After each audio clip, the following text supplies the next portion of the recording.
What is up, guys, gals, and non-binary pals? My name is Naomi. Welcome to House of Miscellanea. It's Tuesday night. It's time for a live stream. I hope you guys are doing well. Let me just quickly go through my tools here, and then I will talk about the diamond painting that I'm working on, and then what we are all going to chat about tonight. And then I will say hello to the people that are over there and down there in the chat. Don't forget, if you want to see all the messages, make sure that you're on live chat, not top chat, because you're only going to see certain messages that way. Then you can see everybody's answers to things. I might actually pull you back just a little teeny bit here. We're going to move you backward just a skosh. There we go. I felt like I was going to smack into you or something. Okay, tools that I'm using. A pen from Diamond Pen Pal. This is from their Etsy page. You can find them on Etsy, Diamond Pen Pal. Very good stuff. In my single placer, I am using Ghost from Diamond Painting Daily, also over on Etsy. Works like a glue dot. It's a liquid that turns solid. It goes from white to clear, hence the name Ghost. Works beautifully on ABs and, well, every other kind of drill. In my multi-placer, I'm using, naughty word, Skittles from Putty Crocker's Boutique and More. It has a bad word. Very quickly saw that bad, naughty word. Naughty word. This one is a much older slab, so I'm using it because it's very dry, which I like about it. I've got a trinket tray and trash pot here. These are from Sparkling Nana. You can find Sparkling Nana on Facebook. And a beautiful tray with some, it's upside down, with some beautiful moths and butterflies on it. Ooh, the backside, just as pretty. Look at them swirls. And then the tray that I'm using, this is actually from my friend Gary, who found this particular tray style on Maker World from Ephemera 3D, one of my favorite tray companies. This is from their walkie-talkie styles. There is a walkie, which is a left-hand spout, and a talkie, which is a right-hand spout. So depending on if you are right-handed or left-handed is the kind of tray that you would need. If you don't have a 3D printer and access to Maker World, you got to find a friend who's willing to print one of these off for you, because these are not available on Ephemera 3D's Etsy page. So, but you can get other trays from Ephemera over on their Etsy, so please go and check that out. Anyways, the diamond painting that I am working on is, hold on, I gotta get you a picture here. Here we go. Cottagecore Witch by Rita Konya / Aria Illustrations from Diamond Art Club. This one is a 69.9 by 96.8 centimeters in square, and she's a good time. Then, with all of that stuff said, let me go ahead and, oh, geez, say hello to everybody who is already in the live stream. Get my stuff over here out of the way into the trinket tray. There we go. All right. Hello to everybody in the live stream. How are you doing tonight? I have set up some fun, like getting to know you type questions about diamond painting, and I'd love to hear your answers. You don't have to share if you don't want to. That's totally up to you. But hello, Jen. Hi, Skyadelic 15. Hello. Marissa, what's up, lady? Hola. Hello, Kath and Mia. Hello to Keith and Mystical Diamond Painter. What up? Hi, Bobby. Hello, Allison. Hi, Christian Jensen. No, Christensen Jen. Oh, Jen Christensen. I can read. Kristen, yeah, words. I learned a new tongue twister, which I'll have to share with you during the 24-hour live. I've got a list. Came up with some new ones of my own. Hi, Jen Christensen. And hello, Nori. Hi, Margie, joining the live early for a change. All right. What's up, Glory? What's up, Kitty Cat? Hi to Brenda. Hello to Mary Ann. How are you guys doing? So, like I said, I came up with some just kind of getting to know you questions for the live stream. just to, get to know you better, get to know me better. Those of you who are kind of newer diamond painters, kind of get to know yourself a little bit. Now, this is a Diamond Art Club canvas where I have been having glue issues. And as it turns out, it seems like I might need to actually like make a full-on video regarding how to use the alcohol spray trick that I've been using on my canvases. It works wonders. I don't have to use dot stick or Dax or anything like that. I don't have to put any glue on the canvas, which is very useful because I hate the mess of the glue sticks or glue stuff. So I was with Dustin, was talking to him about the glue issues I was having, and the difference between having slippery drills and then drills that just simply did not want to stick to a canvas where you can like literally rub your fingers across the glue and not stick to it.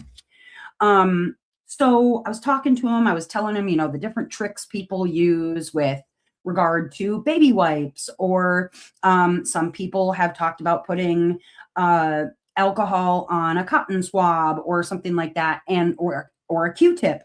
And I was like, what about, thinking, what about if I put a bottle? Because then it could evaporate. I have a little control over it. And he's like, sounds like a good idea to me. So I tried it out.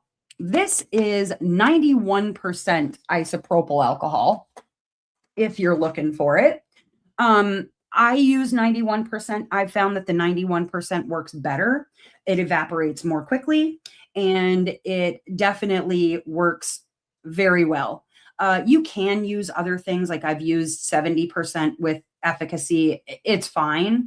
But if you've got 91%, this is good stuff. You do not water this down. You're going to use it just as it is right out of the bottle. Okay. I get myself a leftover spray bottle. You could use a former cleaner or something like that. Just rinse it, obviously, well. Just something so you have a spray nozzle to work with.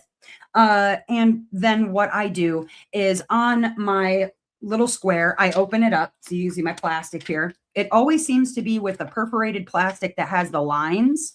Perforated plastic without the dotted lines on it doesn't seem to have as many glue issues for me personally, but I really give it like a few good sprays. It's not, bring it down here for a second. It's not like, sorry if that banged you a little bit. There we go. So I soak it pretty well, and then I use a finger and I just spread it out a little bit just to make sure it gets to all sections. And then I close the section back up and I spread it to the bottom. Now, obviously, you don't want to rub or like scratch at this because it's reconstituting the glue. It's breaking the glue down and like reinvigorating it. Okay. So after I spread it out and put my piece of plastic down, I open it back up and then I just start waving my hand over top of it. Okay. I'm going to move you back up again. There we go. There we go. It wants to run away. There we go.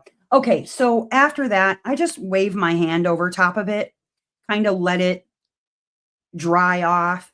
If you put too much on here, like you really give it a good soaking, that is okay. Honestly, I just wipe off the excess that comes like once you close the plastic, and there's like, sometimes there's alcohol that gets on these drills here or the drills on the bottom. That's fine. I'll use like a piece of paper towel, or even sometimes like I'm tacky, I'll use the side of my shirt, but you can use a piece of paper towel and just soak up any excess that might end up down on these drills here or off to the sides. You just wipe it off. It's not a big deal.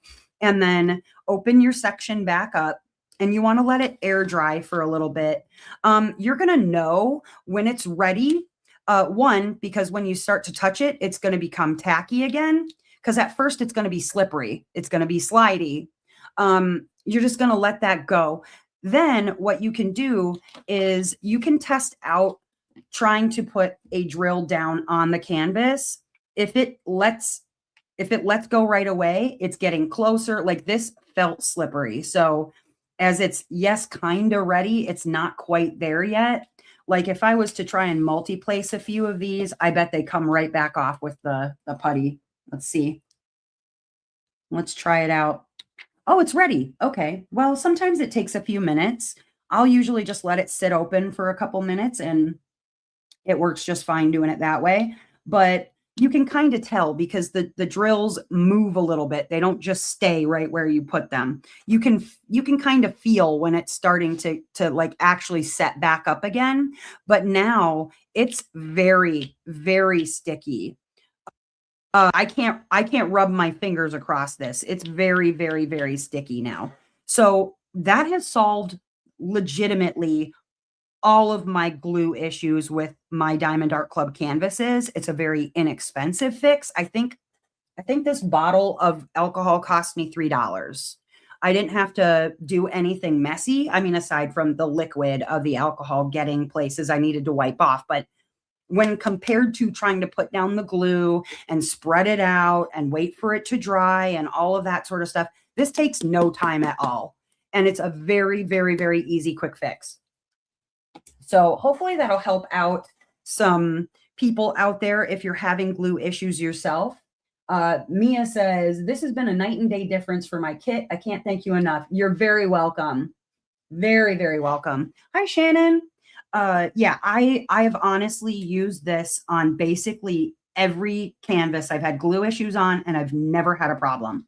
Now, like I said before, you want to be careful, especially when it's still wet. You don't want to scratch at the glue and you don't want to rub on the glue. Because the alcohol is very powerful, things like your legend on the side, close this up for a second. Things like your legend on the side or your pictures, these sorts of things, those will come off with alcohol. So you want to make sure you don't get a bunch of alcohol on the edges and then rub at it. If it evaporates off, it will be fine, but you don't want to rub it because it will take off. So if you want to take off the stuff around the outsides and just make it a white, I mean, it might leave a little bit behind, but it takes these things off of the canvas pretty well, but it will also take the background and the glue if you rub or scratch at it. So just be aware of that. You don't want to rub it or scratch it.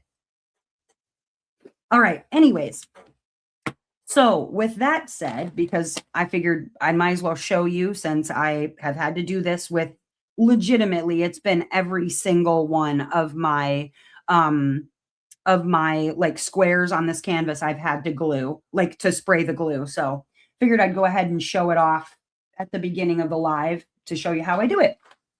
Anyways, while we're on it, any of the tricks that you have learned have been like indispensable for you as far as, you know, the usual issues a person has with diamond painting. Like there's so many different hacks out there that have changed my life. I have a video if you want to go and watch that. But I'd love to hear if you guys have any hacks that you've learned or tricks that you've learned with diamond painting that have saved you time, energy, you know, what have you. I'd love to hear about them. I'm thinking I need to do an updated like hacks or tricks or tips that have changed my life since diamond painting. And if you have a really good one that I haven't heard before, I'll even credit you in the video because I'm a nice human being. Made it. What's up, Gary? Yeah, so any tips or tricks you want to share, I'd love to hear them. But I have a whole list of questions for you guys and for me that we can answer just about our diamond painting journey or things we love about diamond painting that, you know, if you feel like answering, you are welcome to do so. Or if you just want to listen, let me know. But first question I always ask when we do a live stream, please, please, please let me know, what diamond painting are you working on right now? What's on your table? Or are you heading home from work? Are you just hanging out? What's happening with you? What do you got going on? Hello, April. And then I'm going to grab a little notebook here and just write down some of your answers so that, like I said, I can maybe put it in my next video. Gary says a light table. Yep, light pads, light tables. And the other thing that's new since I made that video is the light up tray from Firefly. I don't have one, but I've seen people love their Firefly tray. Mystical Diamond Painter says, the main trick I've learned is dumping drills directly onto a dryer sheet when kitting up if they're staticky in the bag. Drills, I'm going to put Gary, so I have that. Drills on dryer sheet. Mystical Diamond Painter. Yeah, dryer sheets are life-changing. I've always got my little squares that I've cut out and I put into the actual containers themselves. But yeah, dumping them onto a dryer sheet does sound like a really good. I've never tried it before, so I'm willing to give it a shot. And Jen Christensen is working on Madness from Distracted by Diamond. Very nice, very nice. Kath is working on Bedroom in a Glass Bottle from Diamond Design Company. Good choice. Keats is working on Duck Bath. Jealous. Hi, Anne. Mel is starving. Oh my goodness. Almost 9 p.m. there and waiting for her husband to bring her dinner. Get on it, husband. Glory is working on Tree Frogs. Nice. Bobby says, working on a cow diamond painting for her older sister. Very nice. Oh, Alice is going to attempt macrame. Dustin knows how to macrame. I've watched. I've done a little bit of macrame. Nothing very, like, I don't know, not that complicated for me. Allison says, relaxing because I fell and scraped my arm and have a big bruise. Boo. Sorry, Allison. Hope your bruise gets better. Gary says, this was one of yours, but using trading card boxes and baggies for spare storage. You know what? I never even showed that yet. Spare storage. I should talk about that too, huh? Jen says, Dawn to Dusk Gems. Jen says, my method for making static free sheets today worked. Feel welcome to share or try the method. Yeah, I'm gonna have to ask you some questions about that because like I said, I have some of those squares from Picmondu, but I've never tried to use them like with a scent on them because they're already like they work as anti-static. Calf says, breathing warm air into the drill bag. I do the same and then shake it. Yeah. Jen says it's too oily to apply. Yeah. Mystical Diamond Painter says, working on Ancestral Run from Art Dot. Nice. Shannon is working on Eagle Wisdom by T.S. Larking. Very cool. Allison is sitting in my son's gaming chair and tipped it over. Oh, you were sitting in it and tipped it. Oh my gosh. Yeesh. That's scary. Jen is working on Close Encounters. Margie says, I've only needed an occasional piece of dryer sheet. Always put all my bags in the freezer. Yeah, freezer. There's a lot of different methods that people use for dealing with static, and it never ceases to amaze me how many varieties there are, and how for some people they're like, that method, I don't want to do it, or other people are like, I've never tried it, willing to give it a shot. So I'll definitely have to just talk about like static methods of dealing with static, in the video. Okay, looking for a purple flower. Where are you, little purple flower?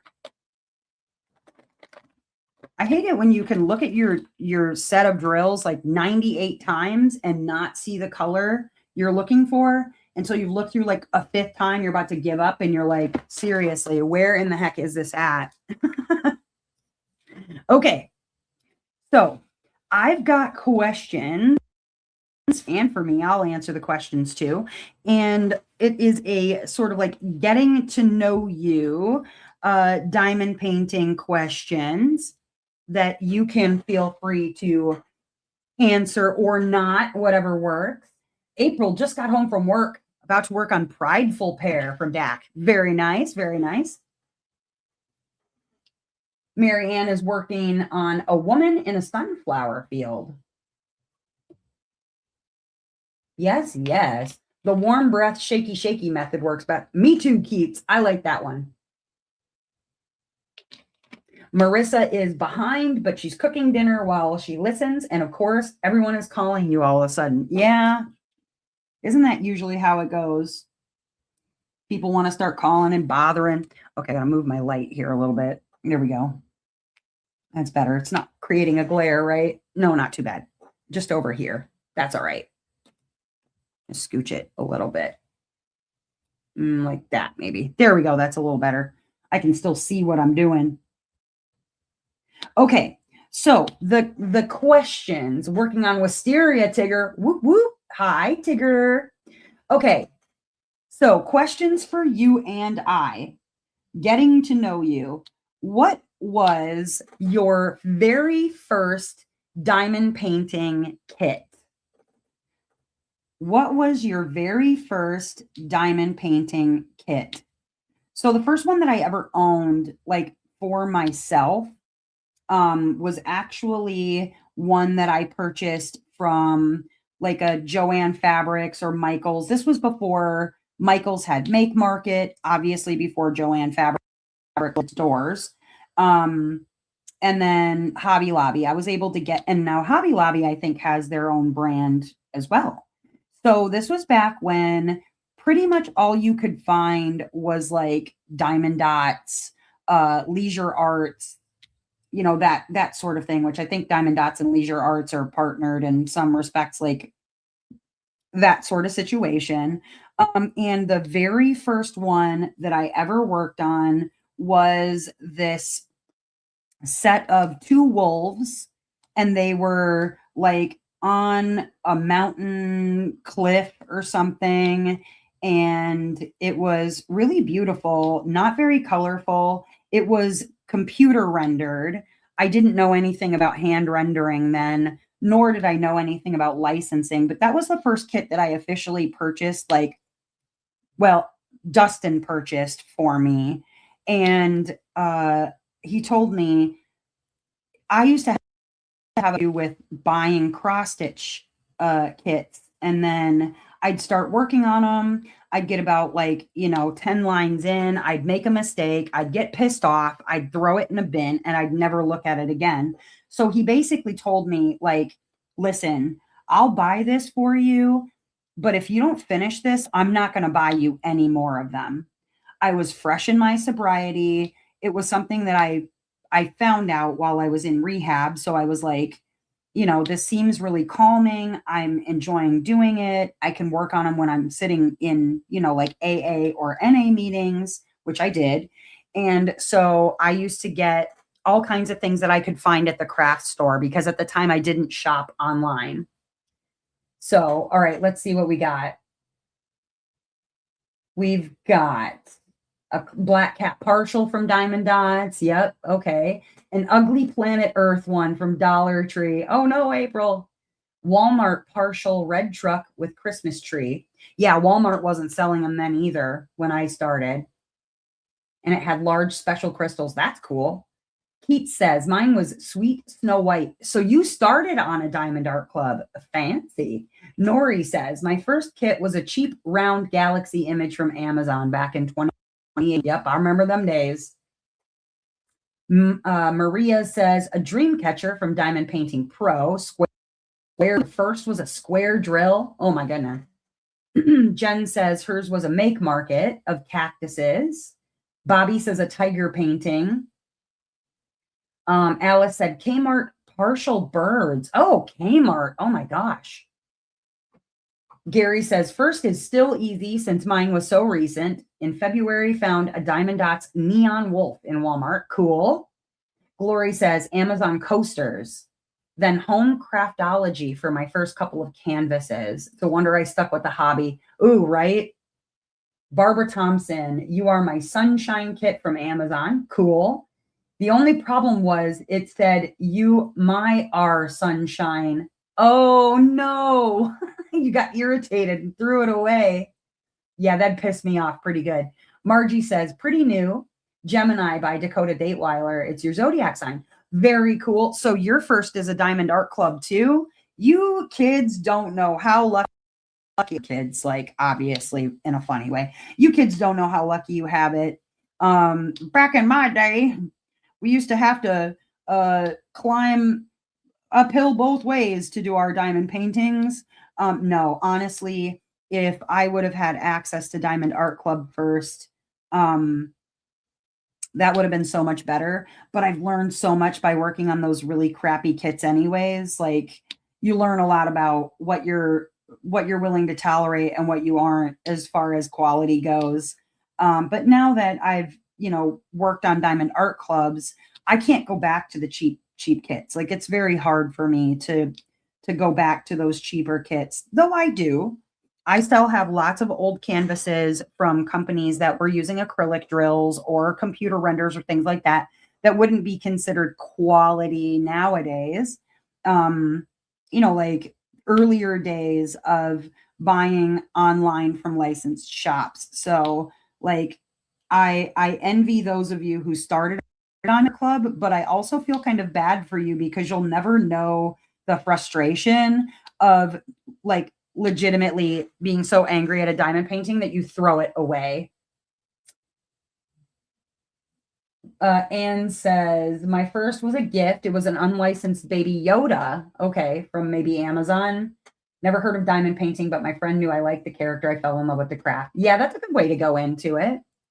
Allison, I had a Stitch from Amazon too, Allison. It was the one where Stitch is playing the ukulele and it looks like a stained glass. Do you know what I'm talking about? I know some of you guys got to know what I'm talking about. That Stitch piece where he's playing a ukulele and it looks like a stained glass piece. That was another one of my early ones, like an early diamond painting kit. Snowflake 6966 says Diamond Dots partial hummingbird. Cool.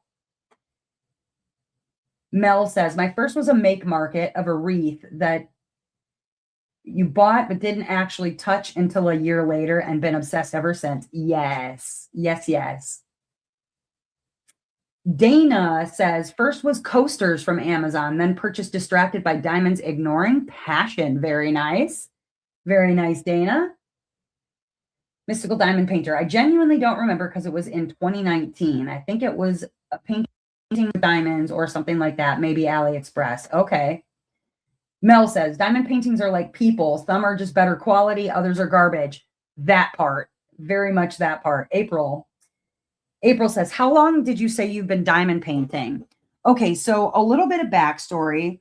Just for people who might be newer to the live stream or newer to the channel. I started diamond painting in 2019. I first found out about it when I was, as I stated before, I was in inpatient rehab. I am coming up on, in July, 7 years sober from a very crippling opiate pill addiction. And I went into rehab, detox and rehab, and there was a woman who was sitting in like the group room or whatever, working on a diamond painting. And I was asking her questions about it. She was telling me it was like paint by numbers. So I was like, oh my God, that's really cool. I do some cross stitch. So I was like, okay, I kind of get the idea of what you're going for here. I'd never done a stamped cross stitch where like it had the actual pattern on it. It was always counted cross stitch. And so she let me sit down with her, and it was just on piece. It wasn't anything like a Diamond Art Club. Even back then, it wasn't a Diamond Art Club or anything, all of that kind of fancy. She gave me an extra pen that she had and let me work on her diamond painting. Now, I don't know if I would honestly be able to just let somebody sit down with me and work on a Diamond Art Club with me, but I certainly would have like spare Amazon kits or something like that that I could give them to work on their own. But she introduced me to it, even though she was not a very nice person to me generally while I was in rehab. For that, I am grateful to her because it basically sparked an obsession for me with diamond painting. And sometimes I feel like, yeah, there's maybe some transfer addiction that could be associated with diamond painting, but I've also got like those things under control now. And it really just helps me ground myself. So I've been diamond painting since about July of 2019. Thank you very much. Thank you. Thank you. Thank you. All right. So, and thank you, Mel. Yes, please be generous with your thumbs and hit the like button, please. Appreciate you. Okay, another question. How did you first discover diamond painting? I just told you my story. So now you tell me yours. How did you find diamond painting? I know there's lots of people who tended to find diamond painting like totally by accident, and I can understand that. I've heard people who thought they were buying a cross stitch pattern and ended up with a diamond painting pattern slash kit, and they were like, "What the hell is this?" And then they worked on it and fell in love with it, and then never went back to cross stitch. There's a lot of that out in the world. I can tell you that much. But how did you find it? Did you stumble upon it? During COVID. Yeah, during COVID was a big one. Thankfully, like I had already discovered diamond painting, so I already kind of had that in my arsenal, thankfully. It just gave me more time to work on them a little bit, you know?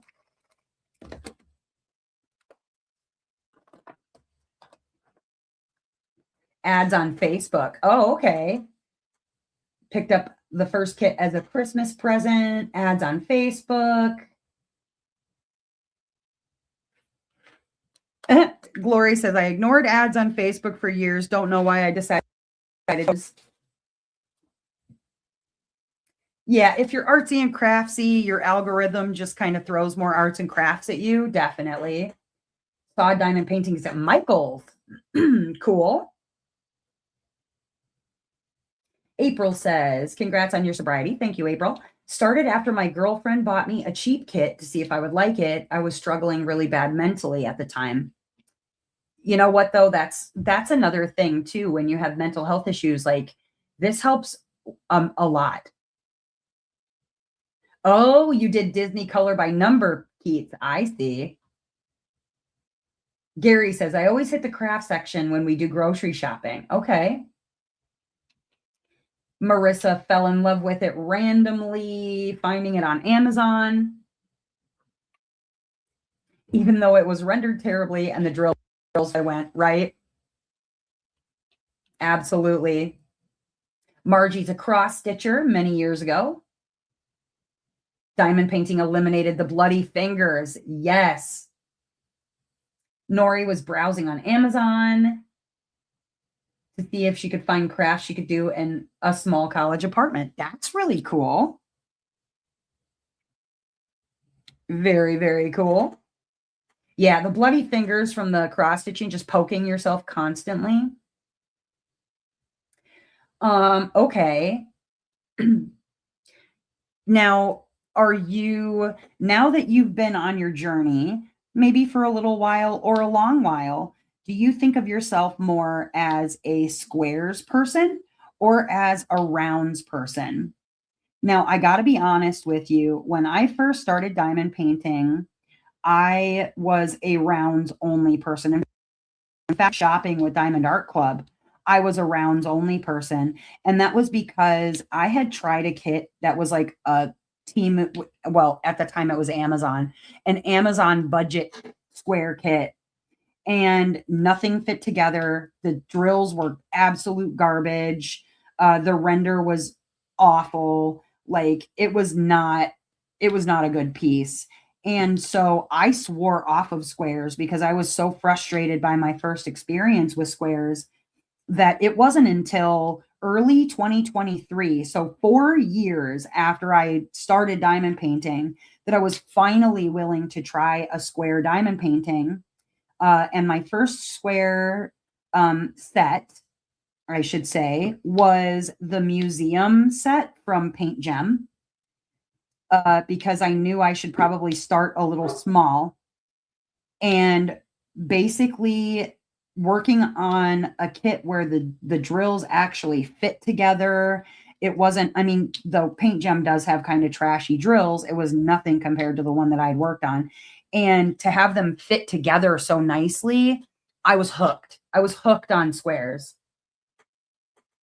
And so, yeah, I was only a rounds person for several years. Hi, Yasmin. Missed you too. Let's see. Bobby says around because it's easier. Dana says squares. Oh, there's Beans barking. Marissa says, I'm so back and forth. By the time I'm done with a square, I want a round. Or when I have done multiple whips, I go back and forth. Tigger says 50-50. Calf says, I'm bi-shapeable. Allison likes both. Glory says, started with squares the hard way. After coasters, lots of confetti. Do love both. Rounds have been fun. Gary goes both ways on drill shape. Don't tell my wife. Yasmin says, I'm scared to try drills. I finished 5 DPs in round. Oh, worried about square drills. I understand. Worried about the squares driving you nuts. I would highly recommend in that case, starting with smaller canvases, like, like the mini dazzles or Paint Gem minis or Diamond Design Company miniatures. Like, start with something small and work your way up. I find that I enjoy squares more than I do rounds now, where that was not the case before. Though I do often get in the mood for a round after I've worked on a lot of squares, just because they're easier, they're faster. I can finish a round canvas in a couple of days, really. So I always recommend to people, like, if you're wanting to try it out on something small first, because then if you hate it, one, it's a tiny canvas, and two, you're not spending as much time on something maybe you don't like, and then you feel bad because you've spent the money on it. I wouldn't recommend going, full on get a Diamond Art Club that's going to take you a year to finish or something. Although the hand rendering will definitely make it easier, that's for sure.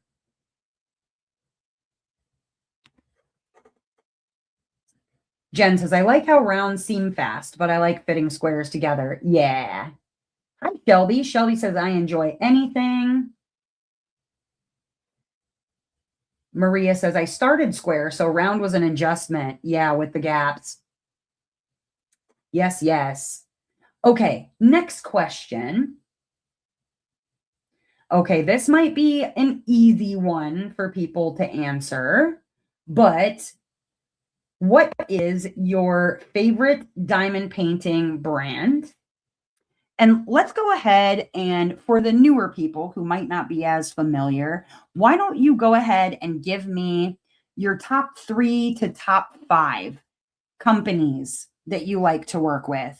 I feel like this way people might learn some names of companies they've never heard before that they might want to try out. And I mean, I don't want everybody to give all the same answer. So let's go top 5 companies. And maybe if you want to give some examples of why you like those companies, I'll do the same. That'll help people who are reading the comments later or watching the live later and want to look into some of these companies. So for a lot of people, obviously a no-brainer is Diamond Art Club. You're going to see that answer a lot. If you're new to diamond painting, like, Diamond Art Club is kind of a good standard for a lot of different things. One being their renders are phenomenal, and the artists that they have are really, really, really amazing. They've got just some of my favorite artists. But beyond Diamond Art Club, which offers, they offer a hand render They offer AI and traditional art, and they have really phenomenal drills. I love their drills. Um, I would say like drawbacks would be that, yeah, there are some glue issues, which I'm hoping Diamond Art Club has heard the people and have maybe looked into addressing the issue with the glue. But I showed you a quick fix at the beginning. So if you're having glue issues, that you can, do something to make it better for yourself. Uh, Next company I would say that I love to work with in my like kind of top five. Um, I really enjoy Ever After Diamond Painting. And the reason that I put them up next is honestly, their rendering people, team, whatever, they've been doing a really, really phenomenal job. I'm going to have an unboxing from a couple of the pieces from Ever After coming up on the channel. And I've got to tell you, these renderings are really amazing. There's some great artists. There's kind of like art for everybody on Ever After. They are a no AI company. So if you are like one of the anti AI people, which is 100% a person's personal choice, you don't get any AI on Ever After Diamond Painting. They have pretty decent drills, and their customer service is also really great. Jessica does a lot for people when they have issues. Another company, let's see, a drawback for Ever After. I think honestly that like they're really good with regard to getting things out in a timely manner. They have a lot of releases. Um, I've heard from people, and I can kind of see what they're talking about, that some of the renders at Ever After can feel a little bit because I think they're only using one renderer, and with that, some of those renders do kind of come out having the same kind of feel or vibe to them. So there's that.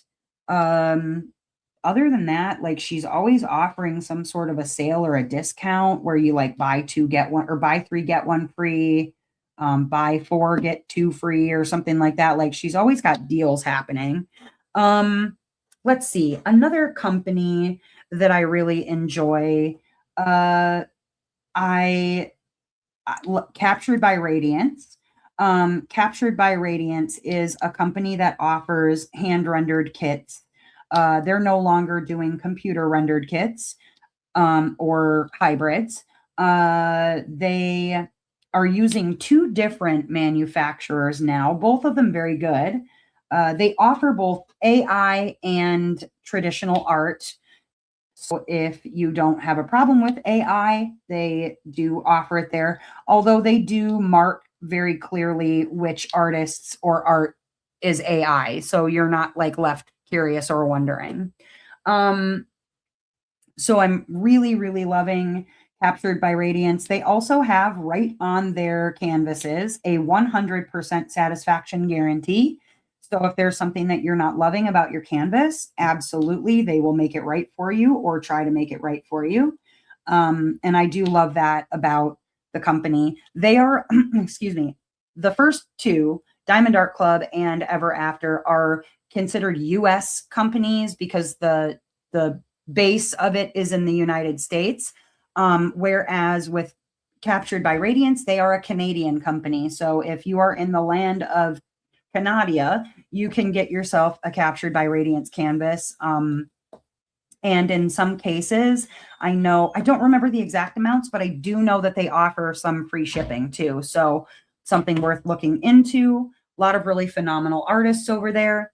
Another company that I would say is on my list, Diamond Design Company, is one that's jumping up for me, especially for minis. Diamond Art Club offers minis. Ever After, I think they have a few minis, but not very many. It's like a limited sort of situation. But and Captured by Radiance does not do any minis to my knowledge. Whereas Diamond Design Company, which is a US company, offers offers miniatures and other like actual full size canvases. My understanding is that at Diamond Design Company, she does not use artists with AI unless it is like AI reference. But all of the images, to my understanding, are might use some like AI to create the initial piece, but then it is like then changed by an artist. So no AI over at Diamond Design Company, and you can get yourself some miniatures. To like break it up a little bit, I like Mystical Dream Diamonds is another one that I've tried out, and I've shown some canvases from there. And the reason that I like Mystical Dream Diamonds is while they do have a little bit of a touch up happening on the canvases, their canvases are computer rendered. Another Canadian company, I don't know if I mentioned that, just in case I didn't. Another Canadian company, they computer rendered kit. And sometimes I feel like if a company can't do a hand render well, just leaving it in computer render is, or a hybrid render is preferred, like with some hand touch up is preferred, because then it looks more like the original piece of artwork. They have both AI and traditional artists over at Mystical Dream Diamonds, and the prices are really, really good over there. You can actually get discounts and all kinds of things. Their customer service is top notch between the new owner and that's Janet, and then her kind of like partner in crime, not like co-owner, but partner in crime, Patty. Between the two of them, they really do a phenomenal job with customer service over there, and they've turned that diamond painting company around quite a bit. And then lastly, let me pull something out that's like totally different. I really enjoy, trying to think of ones that I've worked on. Muni Maid is great. No AI. She has all traditional artists. She's got really great renders. And I love the quality of her canvases. Yeah. And then you're going to be seeing some pieces very soon on the channel from Mythical Diamond Art. I want to make sure I said that right. Yep. Or no, not Mythical. Mirthful Diamond Art. I'm going to have an unboxing on my channel from Mirthful Diamond Art, which I'm very excited to share with you. And then a couple of other new companies that are popping up that wanted me to unbox and then give my opinion on some pieces. So you're going to see some new stuff on the channel very, very, very soon. Yes. Places I'd really like to try. Okay, let me go through and read. I didn't say all the same ones that you guys said because a lot of you were saying ones that I was like thinking of, and I'm like, well, let me name something else. Okay, so people have named, let's see, Jaded Gem Shop, Carrot Art, Diamond Art Club, Dreamer Designs, Rokari, Muni Maid, Oraloa. Very nice, very nice. Captured by Radiance, Jaded Gem Shop, Muni Maid, more Captured by Radiance, Muni Maid, Diamond Design Company, Amazon and Temu and Walmart from Bobby. Very cool.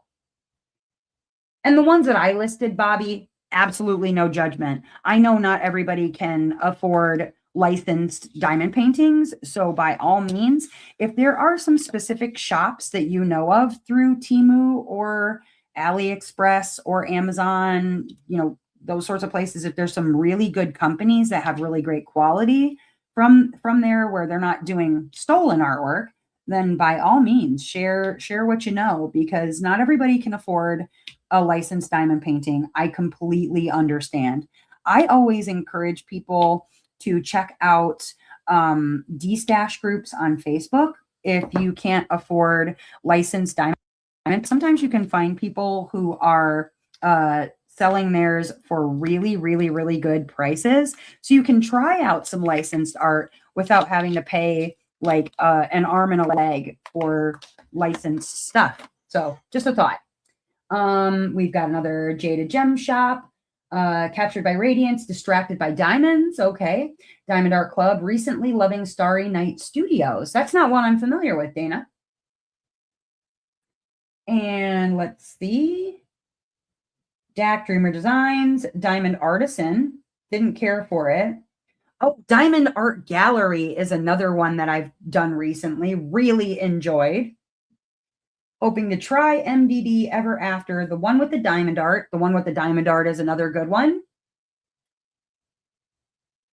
DIY Delight, Dreamer Designs and Muni Made, waiting for delivery from JGS and Captured by Radiance. Cool. Haven't had a chance to work on Distracted by Diamonds, Muni Made, or Star Ore. I haven't. Okay, I've heard of Star Ore, but I've never purchased from there. Finally made an order from Pressed and Placed. Cool. I've heard good things. Sunshine Dots Art, but I think that they're primarily computer rendered. Okay. You want to try something hand rendered. Okay. Or rendering your own. There you go, Mystical Diamond Painter. I love the art. I can't wait to see it. Rokari. That's one that they do dark art if you're into dark art sort of stuff. Let's see. Queen's Atelier. That's another one. Oh, and Realizations, Eric at Karen. Also one that I enjoyed a lot. Waiting on Jolly Gem Shop. I have not tried a Jolly Gem Shop. Oh, Keats has got to blow dry the hair. Get it. Okay, let's try another question. A get to know you kind of question. What size canvas do you prefer? What do you usually prefer for sized canvases? For me, I think that there's like a sweet spot right in the 50 by 70 range that feels like a complete canvas to me, but isn't so big that I feel like I'm working on it for a dog's age and I'm not getting anything done, if that makes sense. Like I like that 50 by 70 kind of sweet spot. I'm getting it done kind of quickly. I feel like I'm getting completions, but I don't feel like here I am a year later still working on the same thing. I don't mind XL canvases. Like they're not horrible or anything like that. It's not, but I definitely have to say that my preference range is right in the 50 by 70. I feel like that is a perfect size for a lot of things. Now, granted, I will obviously purchase the kit in whatever the best rendered size is. Like it doesn't necessarily have to be in 50 by 70. If it looks better in a 70 by 104 or 20 by 30, whatever, fine. I just want it to look good no matter the size. But I do like a 50 by 70 range. I feel like that is almost perfect size. Let's see.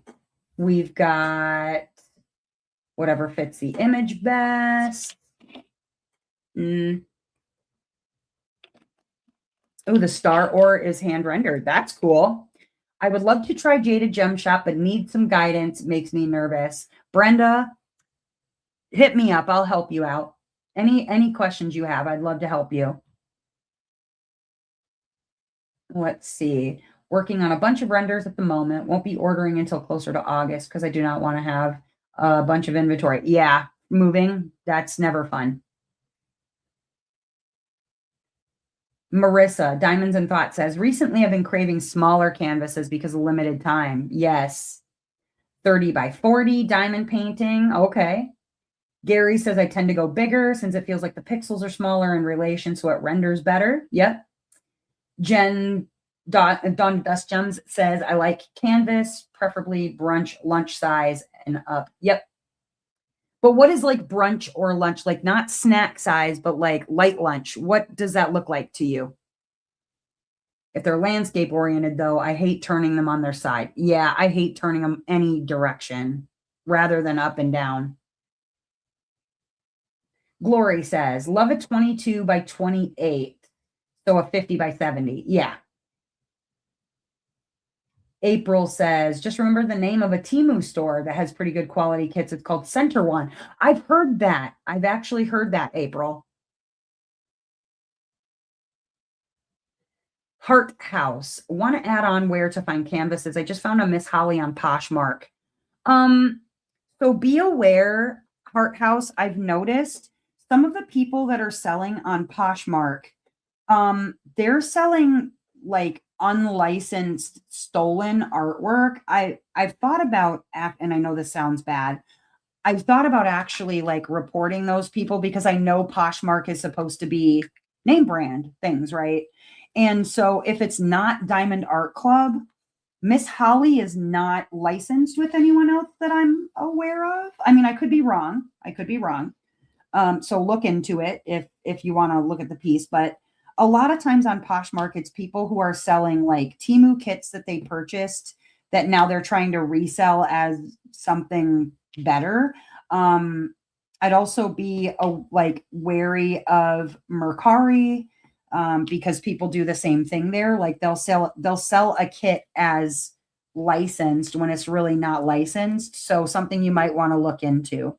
But I do know that you can buy D-stash kits on Poshmark, Mercari, Facebook, eBay, that sort of thing. So just be aware of that. It could possibly be stolen. Margie says, I'm always overwhelmed by how quickly painters complete canvases, wondering how many hours a day do some of the viewers spend on their canvas?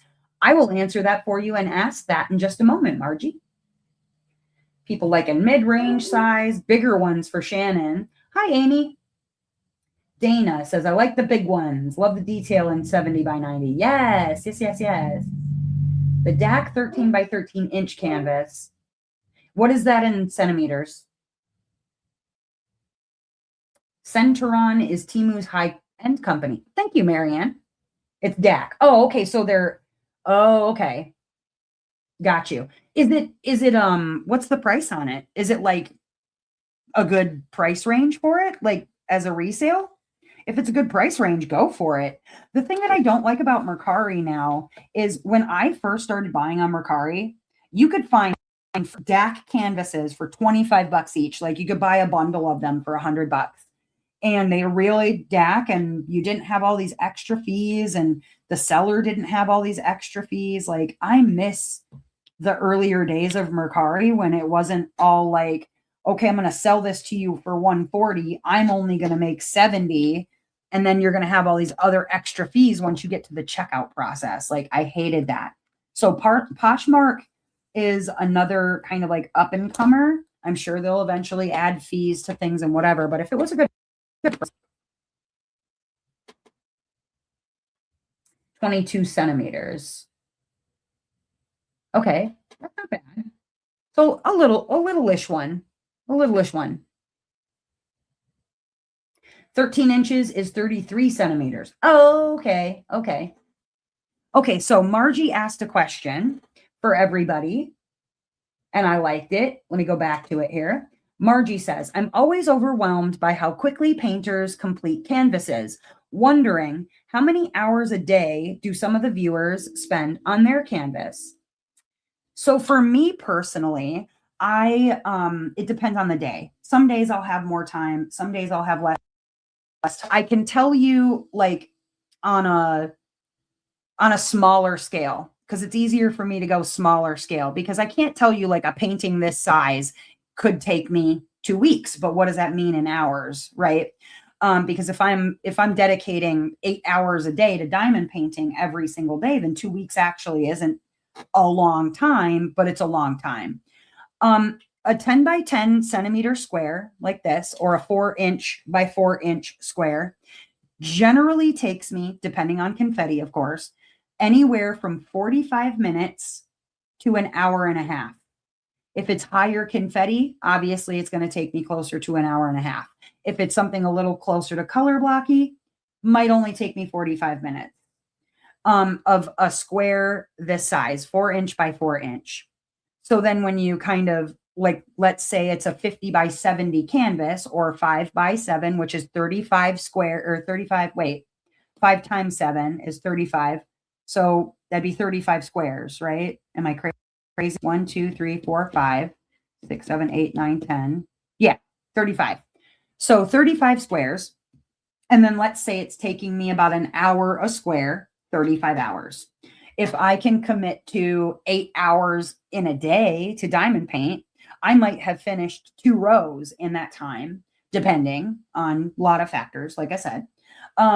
But something might take less time if I can spend 8 hours on it in a day. Whereas like I might only be able to get in a couple of squares in a day and then a row the next day. You know, it just kind of depends. But I can tell you generally, I will usually finish, well, let's see. I'll close this up for a second. So for instance, some canvases, depending on glue, depending on issues, blah, blah, blah, blah, blah, they might take less time. So, okay, let's give you a reference. Mizuchira by Margaret Morales. She is a 83.6 centimeters by 55.8 centimeters or 33 inches by 22 inches. You can see I started her on the 4th of December and I finished her on the 18th.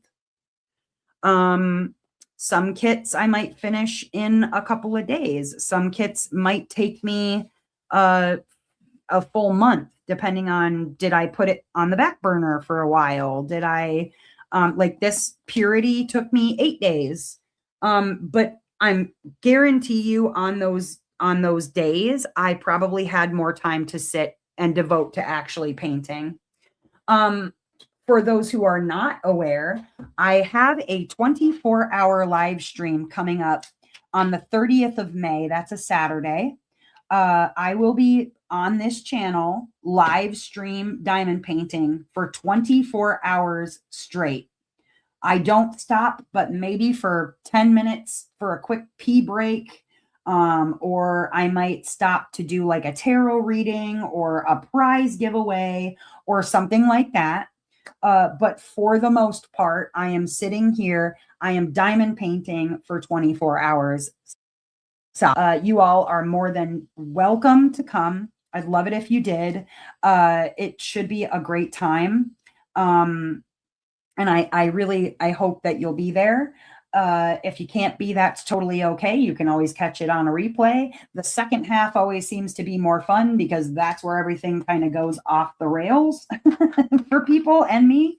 But honestly, it'd just be great to have some people to keep me company throughout the long night. But yeah, so anyways, as far as like on a daily, it really depends on, like lately, I've had no time to diamond paint. I'm lucky if I can get sat down for a square, just because I've got a lot going on with my in-laws and flood damage. And if you're watching my Whip 'em chats, you already know that. So I'm not going to go full into it, but I've been very busy. So I haven't had as much time to diamond paint, but I can sit. Generally, I like to sit for a few hours a day and get a few squares, if not maybe a row done when I can. But some people, they don't like to sit for more than a couple of hours. So we've got some answers. I'm just going to read. Okay. Okay, Maria, I'm with you. She says, so funny. I never knew measurements in the metric system, but now I only understand canvas sizes if they're in centimeters, not inches. I am the same. Marissa says, I used to do many hours a day. Now it's maybe an hour, 3 to 4 days a week. Bobby says 1 hour days. Glory says I work about 1.5 to 3 hours a day, at least a section a day, 10 centimeters by 10 centimeters, sometimes 11 centimeters by 11 centimeters.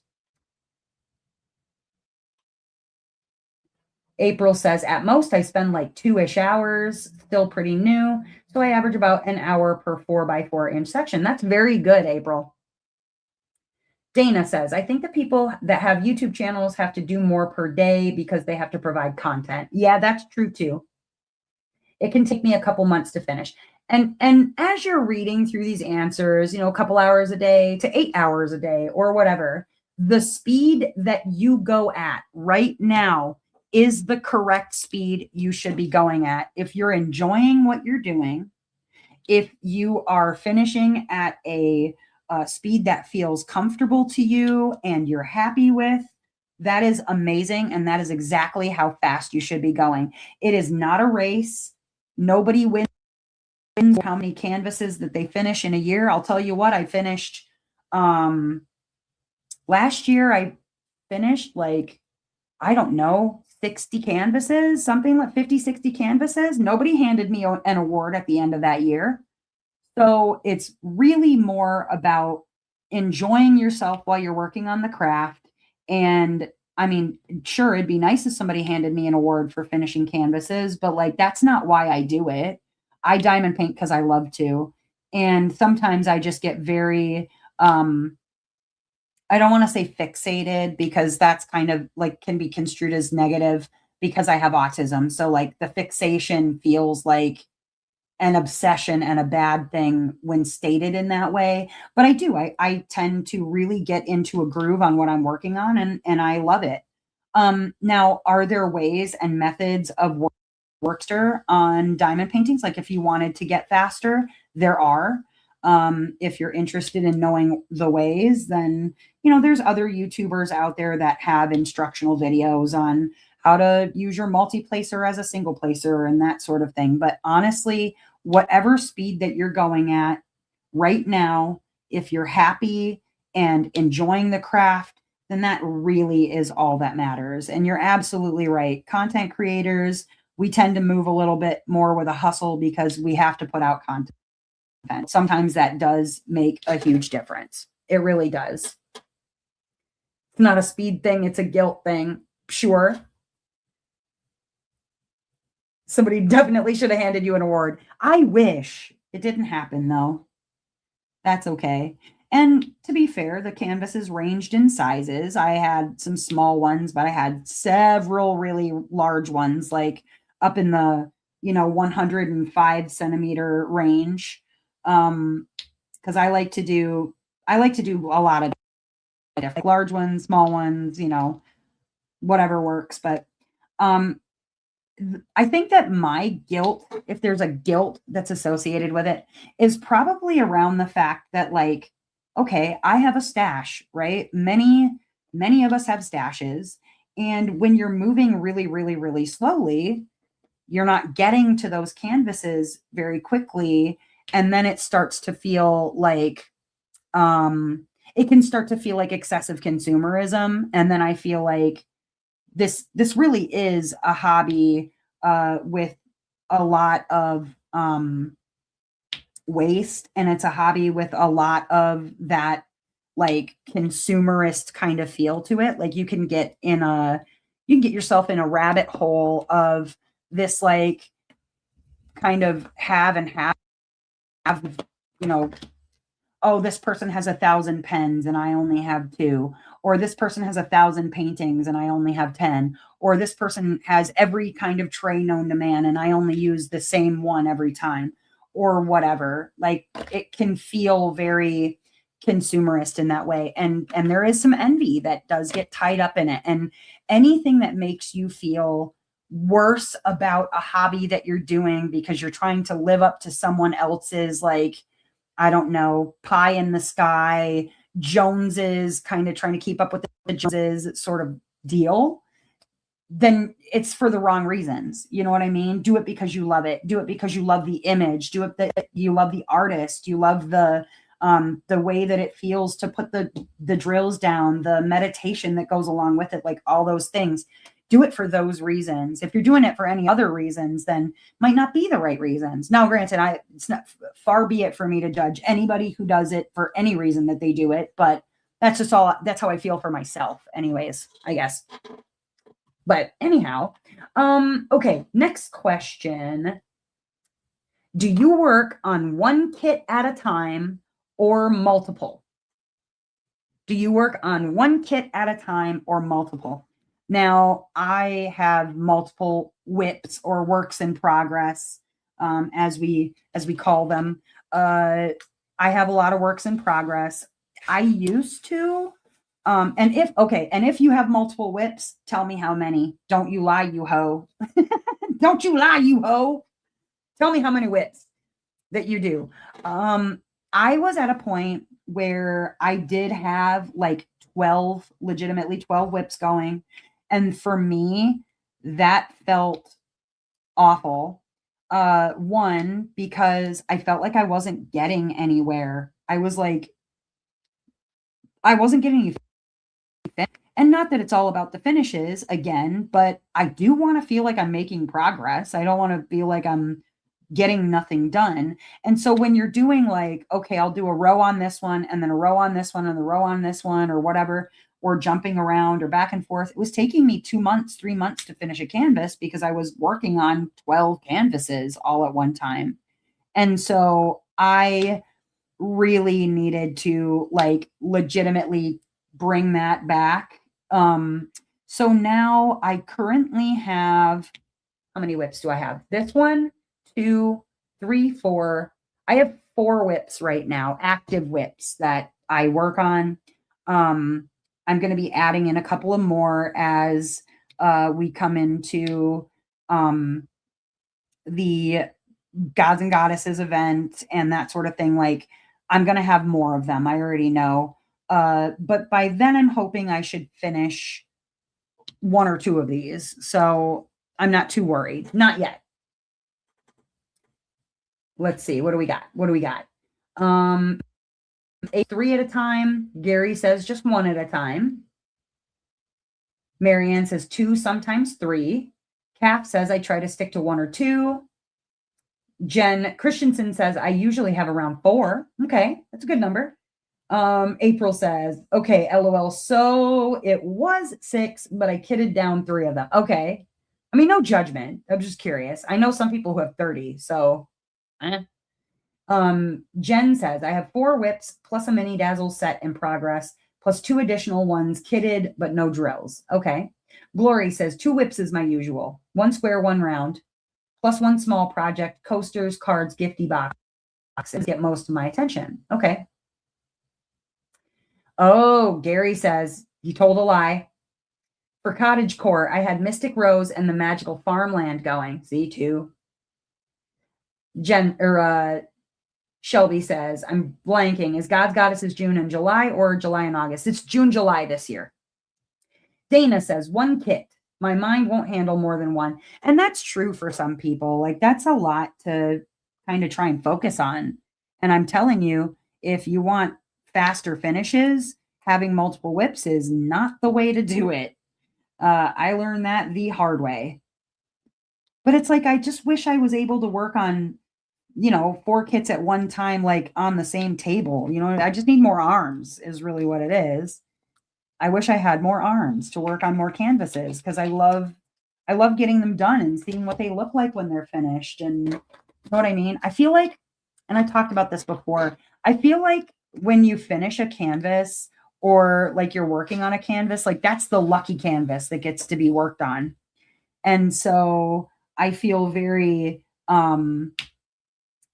like I feel like connected feelings to the canvases that I'm working on because I feel like, well, aren't you lucky you got worked on this year or whatever? Because I do have a pretty large stash. I'm not like embarrassed of the number or anything. It's just I do have a pretty large stash. I'm a content creator, so I'm also sent canvases and things like that. So that number happens. It's not like in the 400s or anything crazy like that. It's just, I do have a sizable stash. Marissa has 3 going. Mel says, I'm single but ready to mingle at times. I like it. And Mel is another one of those people who she finishes lightning fast. And I think a lot of that has to do with the fact that you only do one at a time because you just focus on the one. And that is totally fair. All right. Maria says, I'm scared I won't finish if I do more than one unless it's a mini kit set. So like 30 by 30, sometimes the quick win or a change in color palette is needed, which is very true. Oh God, Mel says, for your live, you should do an hour of your non-dominant hand every 3 hours. I'll try. So excited to see what it will look like when done. Then we say out of sight. What's wrong with this picture? I'm saying, Margie, you are totally right about that.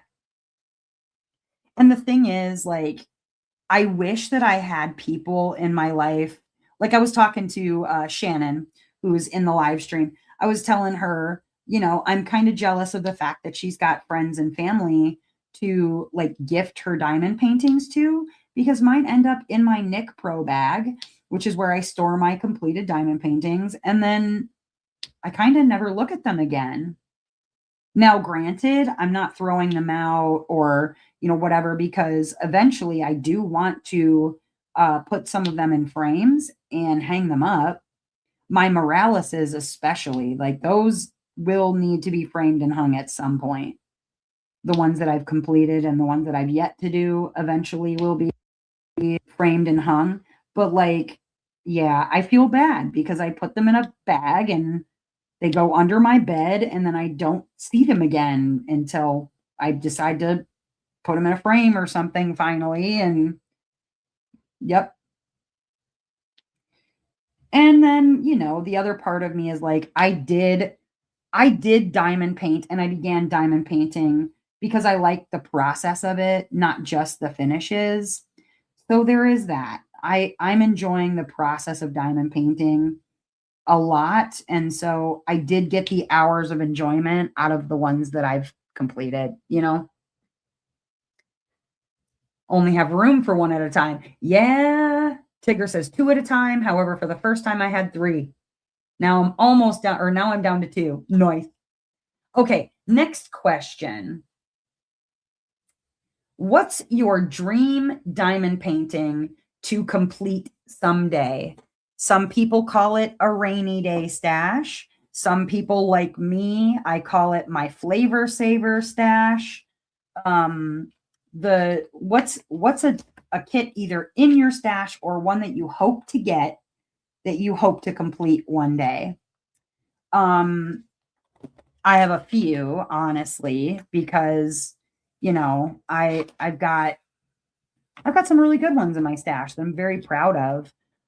But remaining top of my list of ones that I am someday excited to finally complete in my flavor saver stash is Satura by Margaret Morales. Also one that I need it to restock. I don't know when it's going to happen. And I really hope that I have money when it restocks or I will be heartbroken.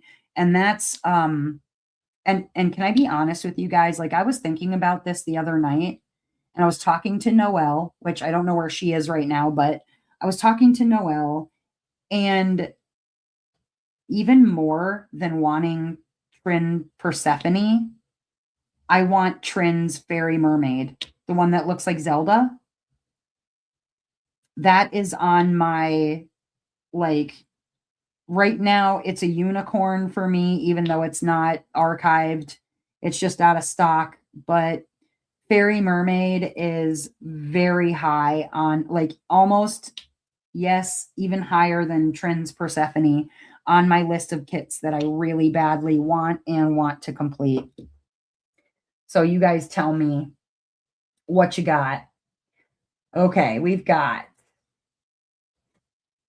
Under the Stairs, Keats. That's by Yume. That's a good one. The one with the diamond art manatee one by Jody Bergsma. Nice, Shelby. The Last Unicorn by Cherry Yuki. Nice one. I have and will do Little Lizard Garden someday special. Jen, that's a great one. I have that one too. In Your Memory by Yume Art. It's in my stash. Very nice. Reminds me of my little blue-nosed chihuahua. Oh, the one with the diamond art J Wall Aquarius. Scariest and I feel most rewarding. Yep. And then Dak Parade as a flavor saver. That's a good one. I know, Mel. Don't come for me. You sent her a text and no reply. Uh-oh. See You on the Other Side is one of those I'm waiting on since it's basically a tribute to Jake, who we lost earlier this year. Oh, not sure if I'm ready just yet, but I think it's almost time. Oh, Gary, that's sweet. Sarah from DIY Moon is the one. Yeah, that's hard. That's really, really, really hard. I'd love for Diamond Art Club to come out with Sarah from DIY Moon, or well, from Margaret. I'd love them to come out with that one, but with their licensing with Disney right now, I don't know. I have a sneaking suspicion that like the Jim Henson Company is very like yes, it is owned technically by Disney, but it's licensed in a completely different way than like the princesses or Star Wars or that sort of thing. And so the likelihood that we're going to get a Jim Henson like tribute piece because Labyrinth is Jim Henson Company. I just really feel like I doubt we will ever see that one at Diamond Art Club. And yeah, I highly doubt I'll ever find the Daimoon either. So ugh, need to leave. But thank you so much for your wonderful chat. Thank you for stopping, Dana. Hope to see you again. And yeah, Gary, when you do finally get a chance to work on that, like Mel says, hope that it's therapeutic. That's really tough. It's one of those things like you just got to be ready for it. I know that there's other people who have the Dakota Dateweiler Rainbow Bridge in their stash, and it's like it may sit there forever, but someday I'll work on it, and when I do, I will feel better about waiting or what have you. So yeah, I echo Mel's sentiments that when you do work on it, I hope that it is a healing experience and not something that like opens a wound or anything like that.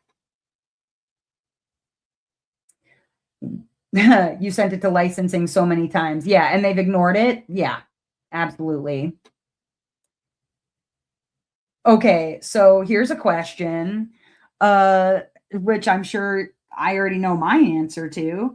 What colors do you like working with the most on a diamond painting? What are some of your favorite colors? And if you know the DMC, great. If you don't, that's okay. You just name the kind of color you like to work with.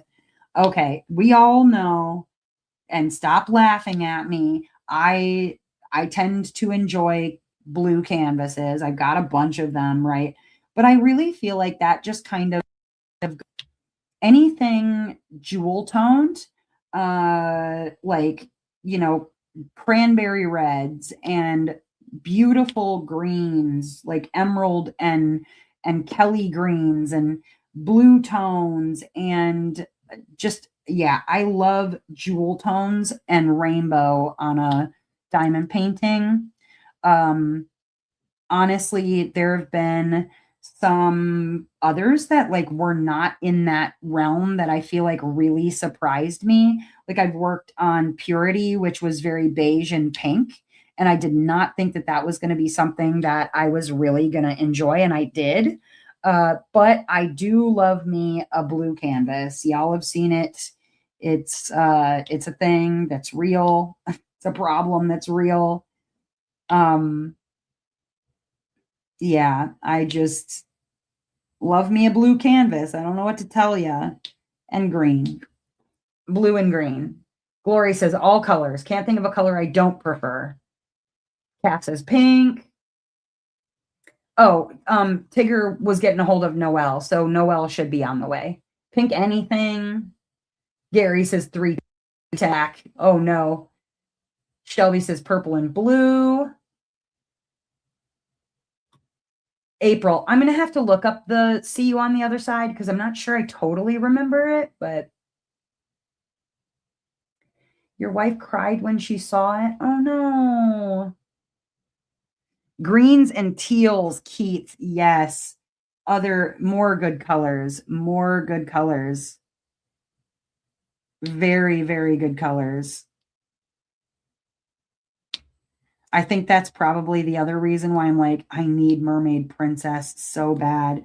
Because while Trin Persephone is absolutely stunning, don't get me wrong, the colors on Mermaid Princess are just perfect to me. They're just so perfect to me. Yeah, I need to find Mermaid Princess on a restock or something, and I just got to pray that I have money when she finally does restock, because I will be heartbroken if I somehow miss that one. Ugh. I will be the saddest panda on the whole planet. Now, are there any colors you do not like to work on a canvas? What are some of your, like, when you see this color, you go, no, I don't think I will. I used to worry about dark paintings. Like I would look at these darker paintings and I'd be like, nah, I already know I'm going to hate it. Dark, black, gray, brown, that sort of thing. And oftentimes I forget how saturated the drills end up looking when they're on the canvas. And so colors that I never really thought that I was going to enjoy, I ended up loving. Isn't that funny how that works? Like you think, oh my God, this is going to be the worst time. And then you get to start working on it. And it's like, oh man, this doesn't look anything like I thought it was going to look when it had drills on it. Because that definitely happens to me a lot. Ooh, white color blocking. Blit. Least favorite is 310. Yep. 938. That's brown. And her sister 3371, which is like what? That black brown? Isn't that 3371 is black brown? Yeah. I know you learned your way on that. It's unfortunate too, because sometimes you don't find out until you're in the middle of a damn diamond painting and you're like, do I continue or throw this away?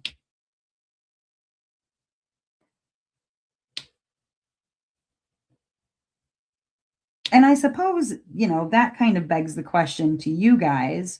Are there instances for you where it would be not only like admissible, but cathartic to throw away a diamond painting canvas? Like, what would it take for you to just decide, you know what, this belongs in the circular file?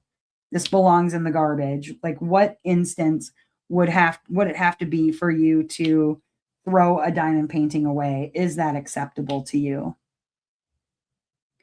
And I feel like there's a few diamond paintings that honestly I should have given up. I should have just made the decision like, I don't need to do this. I don't need this headache. Like, this is not worth my time or my energy or my money. What do you think? Are you like pro, yes, there are occasions where it needs to get thrown away, or you're like, I would never, having spent my money, I would never. Hate placing ABs. Yeah. Mel says present. I'm throwaway's best friend. Oh no. Marissa says she just threw away a canvas. Do you mind if I ask which one it was, Marissa? I have thrown away a canvas. Mostly that was because like everything about it was frustrating. The drills were garbage, the canvas was garbage, the image was going to be garbage. Like, it wasn't even going to look good in viewing distance. And so I just decided for my own sanity, like I have spent money, good money on diamond paintings I know I'm not going to hate. So why am I wasting my time on this one? Like I don't need to wear a cape and work on every canvas and feel like, oh, I did even the canvases I hated working on. Because again, nobody hands you a freaking medal or an award of any kind when you work on multiple canvases or finish certain canvases. And so it's like, yeah, I've definitely thrown, especially like cheaply made, cheaply rendered, cheap drill of canvases away before, and I felt zero remorse on that at all. Oh, a Rhinestone Goddess Creations. Oh no. Glory says, I've tossed a finished one because of the excessive ABs. Yeesh. She said it was so bad and a big disappointment after all the time it took. Oh no. Hi, Peggy. Welcome, welcome. Okay, let's see.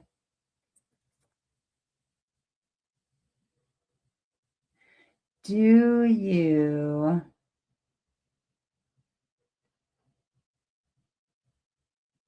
I'm just reading through.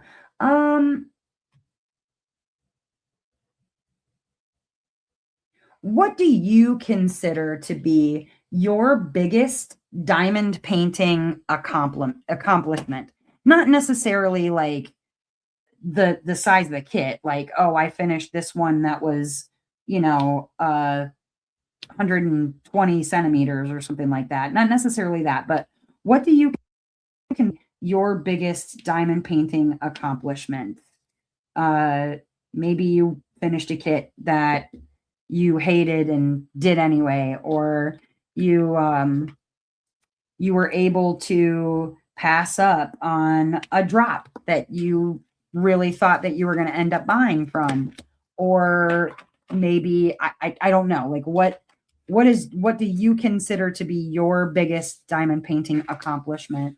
And I think for me, and I'm not the only person that has has this, and by no means do I think that I'm super super cool and special and unique because of it, but I do feel pretty good about the fact that from Diamond Art Club at least, maybe not other companies, but Diamond Art Club at least, um I have all of the available Diamond Art Club Margaret Morales diamond paintings that they offer or have offered, either as a mystery or the ones in the mystery box. And I feel pretty damn like I feel pretty exceptional about that. Like I feel awesome.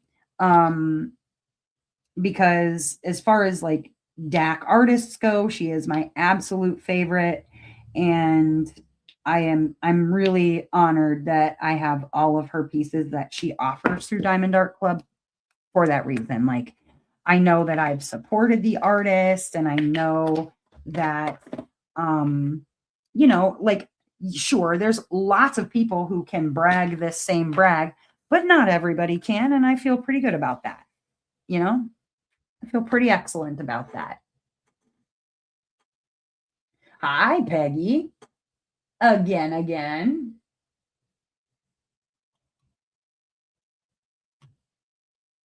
Let's see. Your Margaret Morales triumvirate lady, the tripartite, or the triptych, your triptych. So what Tigger is talking about is that not only does she have Luntian, which is a green painting, but she also has a pink painting named Kahel and a blue painting called Azul, from other, like one is Daimoon Shop DIY, and the other two are Diamond Art Club. But she has the whole triptych of ladies, and they're finished. That's a really cool accomplishment, Tigger, and I am mad jealous, not gonna lie. Shelby says, letting some go so my daughter could have her project, even if it has been hard. Yeah. Dawn to Dust Gems. Jen says, which is New Year. I did it mostly while rebuilding upper body strength, gave up, and it took a year. My only finish in 2025, I think. I started only able to DP 10 minutes at a time, but worked up. Very cool. Glory says, my only mystery kit. It was kind of big and learned I don't like the process, but proud I stuck to it so I could learn, which ended up not liking it. Good accomplishment, Glory. And Margie says, not going down the rabbit hole when it's beyond my means. Good for you. That's hard too. Restraint can be difficult. Absolutely. Mel says, my proudest moment is not feeling guilty about tossing canvases in the garbage. They gave me joy completing them, so they serve their purpose and I don't need to hang on any longer. Good for you. If that's what you want to do. I mean, I don't know if you have like some sort of local what you call like a Goodwill type of situation or I don't know, like we have a St. Vincent de Paul's in Wisconsin, which is just another thrift store, Salvation Army, whatever. I don't know if you've got a Salvation Army or something that like if you rolled it up and just put it back into the plastic dust cover sleeve, if they would take it as art and somebody, might, I don't know, want it for their space or whatever. But I mean, if you want to, if you're just easier for you just to toss them, then do what you got to do. It just makes me sad to think of them in the landfill. That's all. But that's my problem, not yours, honestly. Okay, let's see. What is your favorite theme for diamond paintings? Like, do you like fantasy, landscapes, animals, portraits, whatnot? What's your favorite theme for diamond painting? And I think obviously like top of my list is portrait. I prefer, and you know what's funny is for the first 4 years basically of my diamond painting journey, I had not done a single portrait, not one. They were animals and they were landscapes, all that I could get my hands on at the craft store. So I love portraits though. I love seeing, I mean, even men in some cases, but beautiful women looking badass and doing badass things. Like, I don't care if it's a woman in a scene or just a close up of a woman or whatever. Like, I love, love, love portraits. Definitely my favorite and my favorite theme. But I have liked the occasional other thing too. Like, that's just my newest obsession, and I don't see why it wouldn't stick, but we'll see if it sticks and if anything changes in 5 years, because who knows? I mean, my taste changed in 5 years before, so it's not impossible. But I do love my portraits. Calf says, I seem to have mostly portraits. I enjoy vibrant colors too. Good. Tigger says, I'm eclectic. Yeah, you are. You like everything. Mystical Diamond Painter says, I think my favorite theme is witchy/mystical. Glory says, animals and some portraits. Fantasy for sure. I like badass animals or not so much cutesy. Okay. I like it.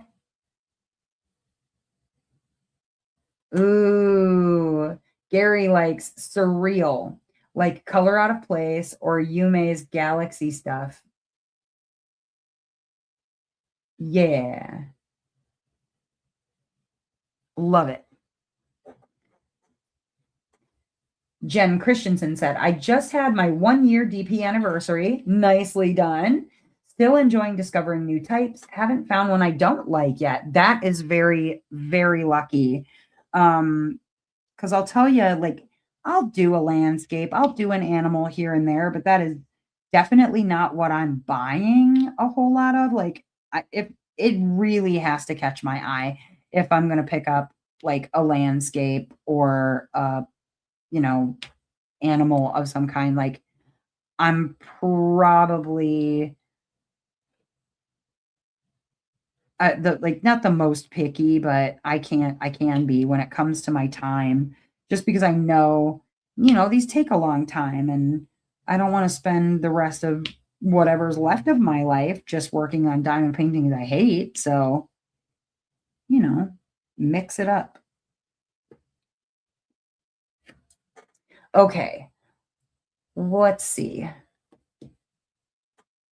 What's one kit that you regret buying? Keith says, I think landscapes look the best, but my favorites to diamond paint are illustrated cutesy stuff like Gubu Family and Art by Julia and Miss Holly. Oh, so you like those cutesy rooms too. Like you like a roomscape where something cute's going on in the room. I like those too. And what's funny is I don't own many of those, but I really, really, really like them.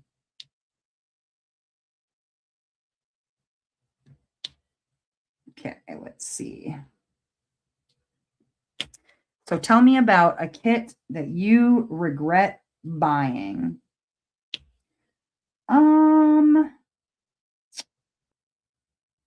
Honestly, I don't know. I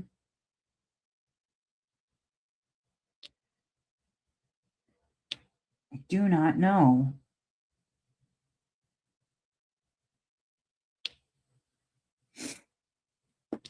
A regretted purchase.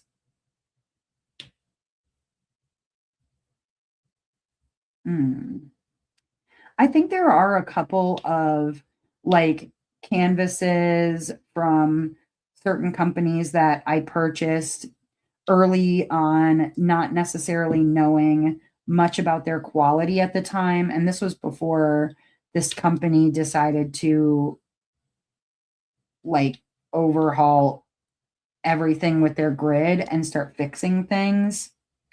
So I have a new opportunity to buy some things from them. But like, yeah, I guess I regret without actually trying the canvases out first from this one company. And then later discovering how much I actually did not like that company's, like, not just the render. I didn't so much care for the quality, and I had spent money on multiple before I even like put drills down. And I've learned my lesson now. Like, I won't just go buy a bunch of shit from a company if I haven't even laid a drill down on it. Like, let me buy one or two before I just go diving right in, you know? Hi, Brenda. Nothing. We're just talking about right now. What is one kit that you regret buying?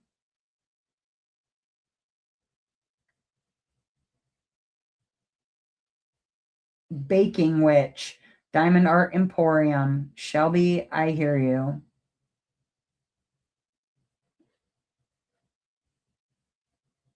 Let's see. Just reading through your answers. Oh, got one. A really big tree setting with a branch from Dreamer. Oddly enough, mine was a Dreamer purchase too. Was your second ever canvas purchase. Tigger says, none I regret. I do, however, have those that I don't know if I'll work. Yeah. Jen says, yin and yang. I just don't like it as much now. Plus, it's enormous. Or Puppy's Reflection discontinued, and I would rather get it to a dog lover. Okay. Hi, Noel. Hey, hey, hey. Mel says, almost every Rita Conia I have bought. Oh no, I keep buying them, but I don't think I like completing them. Yeah, that's rough. Gary says mini dazzles, not sparklers. Okay.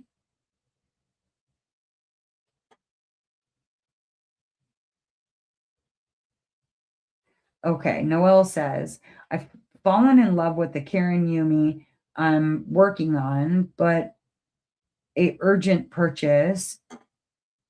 Oh, where did it go?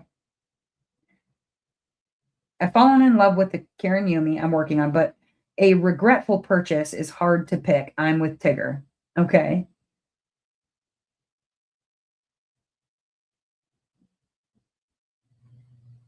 Let's see. Every time Noel says, hey, hey, hey, I want to respond to it with, it's Fat Albert. Hey, hey, hey. Yes. Yes, yes. Um, okay. Okay, here's a little side step, like different kind of question. What is a drink that you always keep nearby when you are diamond painting? Are you a tea drinker, coffee drinker, soda drinker? What's your go-to beverage that's always somewhere nearby on the desk or in the vicinity? And I think most people know what mine is. I'm pretty like predictable, but for me, it's my Mountain Dew. I've always got to have that Mountain Dew nearby. Hmm. Dr. Pepper, water. Abby is also water. Gary is water, and LMNT. What's LMNT? Lemon meringue Ninja Turtles. Coffee or water. More water from Mystical. Calf says cherry Pepsi or Mountain Dew. That's right, Calf. Margie says green tea. Shannon says tea.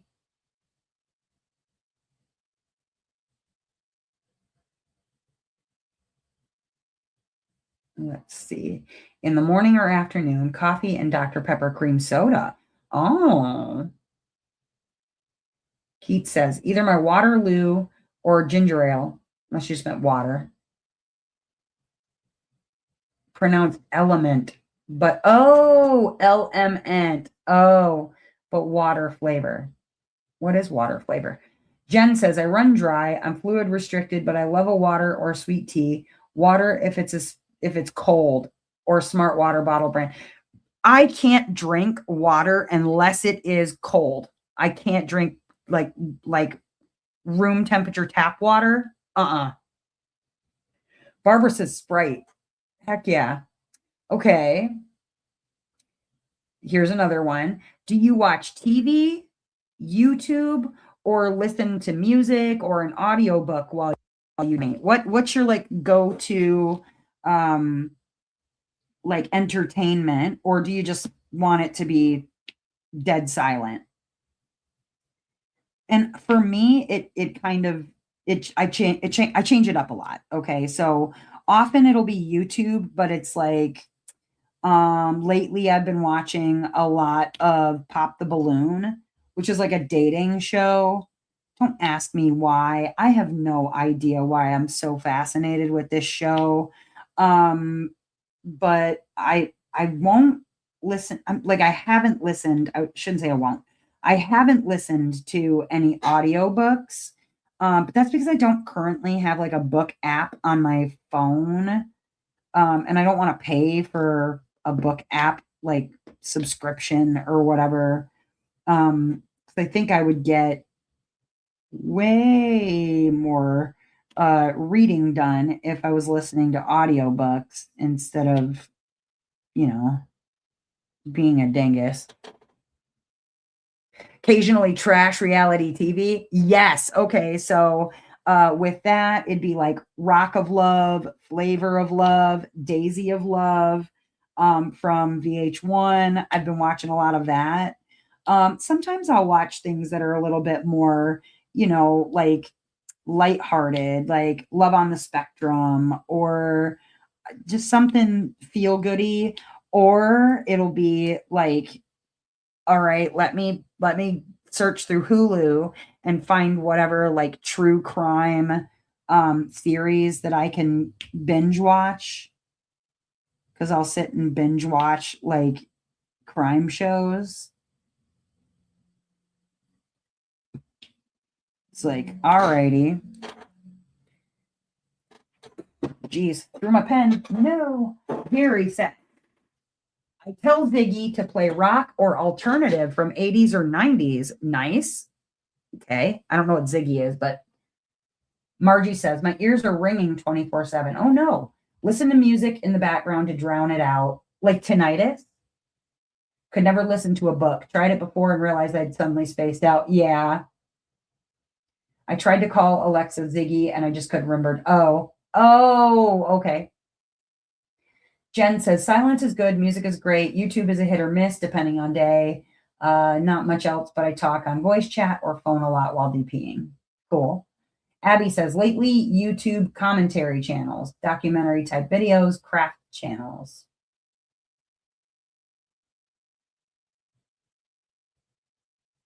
And then Tigger says, where'd it go?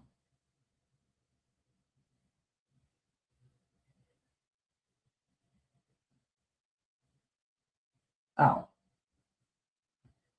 Where did it go? I was reading Tigger's thing and then I scrolled away. YouTube/audiobooks or old series haven't seen in a long time. Okay. The Crash on Netflix. Hi, Diamonds and Ice. The Crash. Oh, I've never heard of that. I don't think I have. It does not sound familiar. I'll have to look at it. Is that, what kind of a show is that? Diamonds and Ice.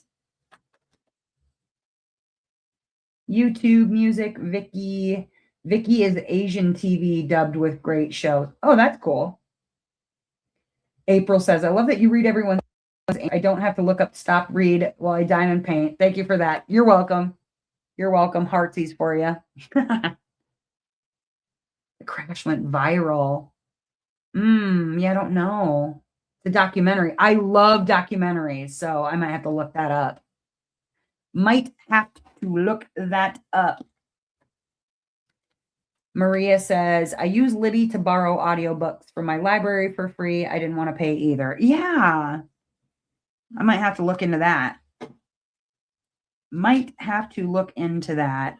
Let me write it down, actually. Libby for audio books. Okay. And then The Crash on Netflix. Yeah, I need another series to watch. I'm starting to run out of trash TV. I've already watched Rock of Love twice, like the whole 3 seasons. And I think Flavor of Love is leaving Hulu soon, or they're like renewing. But I saw something about it was like expiring soon. So I was like, let me just go ahead and watch this through one more time before I, don't have access to it anymore. I love my trashy 2000s TV shows, and 20 teens.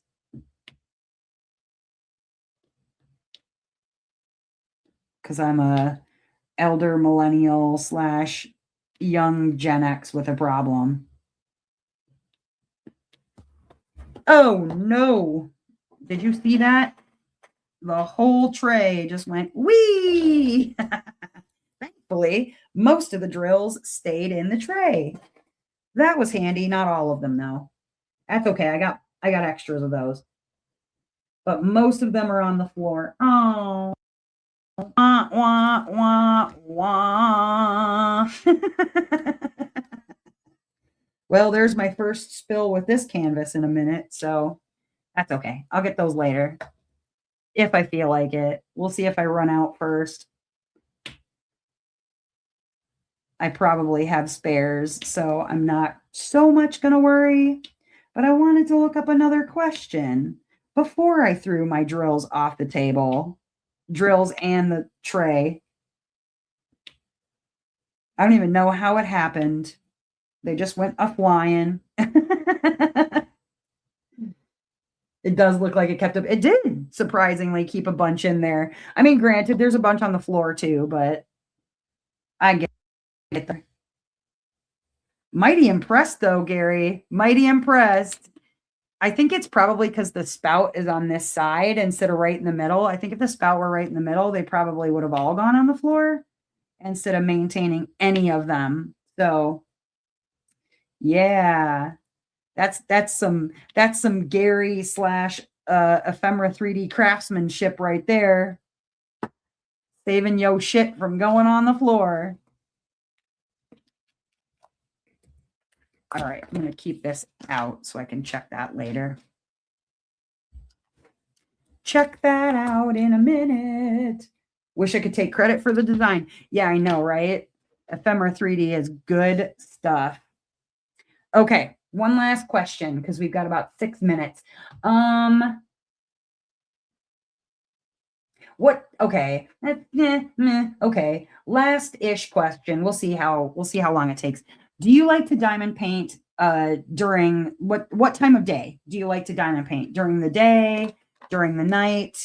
And for me personally, I like to diamond paint at nighttime. I feel like that's when my house is the quietest. I feel like it's when I just I don't know. I'm also autistic, so oftentimes I have insomnia, and so nighttime I'm just up anyways. And so it'll be late at night or really early in the morning is when I like to diamond paint. But when do you like to diamond paint? More done at nighttime, right after work or before bed, anytime that I'm awake. 24/7, Keats says. And honestly, Keats, I'm with you on that too. Like whenever I can get my hands on my drills and my canvas, like that's when I'm going to do it. But, you know, if you got to pick, if it could only be one or the other, which would you pick? Because I love diamond painting at night. I also feel like it's cooler in the house at nighttime than during the daytime. I don't have to worry about having fans on or anything like that. You know, kind of handy. Kind of handy. This one. I need 3 of these. Whoop. I'm just glad I didn't knock the whole container of drills, like the ones holding the drills onto the floor, because that could have been pretty catastrophic. Yes. Daytime, my window view is great. That's cool. Barbara says less distractions. Yeah, at nighttime. Mystical says whenever my kids are distracted or sleeping. Gary says have to block time when I won't be interrupted. Since I start using all to sit on, it's harder to get up if something comes up. So I like to be able to finish the square I'm on. Yeah, I imagine that's probably true. All right, what time we at? All right, one last quick one. What's your favorite multi-placer size, if anything? What is your favorite multi-placer size? And my sweet spot for a multi-placer is an 8-placer. That is my favorite size. I think it's a sweet spot for me. I feel like I don't bend the placers as badly because I'm a hard placer. So with an 8-placer, I'm still able to lay multiple drills. I don't trash the multi-placer as quickly, and I still feel like I'm getting plenty down on the canvas with a 8-placer. Granted, like color blocking, it sucks to only be able to use an 8-placer, but I feel like, oops, that was the wrong color. I was supposed to put it on this one. But I feel like I can I feel like I'm not like necessarily getting nothing done color blocking section with an 8-placer, but I could probably get way more done on it. It would just, use a 10-placer, ruin the damn thing quickly and move on with my life, because that's really what it is. I know I would just go through 10 placers like nobody's business because I bend the shit out of my 8 placer. Like, dang it. But any hoozles. All right. Let me put these last 2 down that I mixed up on mistake. I picked the wrong color out and thought I picked a different color, but at least it was only a few quick drills. I didn't just like completely mess up an entire section. Okay, there we go. You guys, thank you for hanging out with me, killing some time. That was fun. I loved answering questions. And you guys answering questions with me. It was a good time. Ooh, where you been, Josh? Josh has been FBIing. That's what he's been doing. But yeah, thank you for hanging out with me. It's super cool always to hang out. Those of you who are already part of the Discord, I will see you there. We can go and hang out. If you're not part of the Discord yet, let me get you a link. It's totally free. Once you're in the Discord for a couple of months, you know, we get to know you, you get to know us.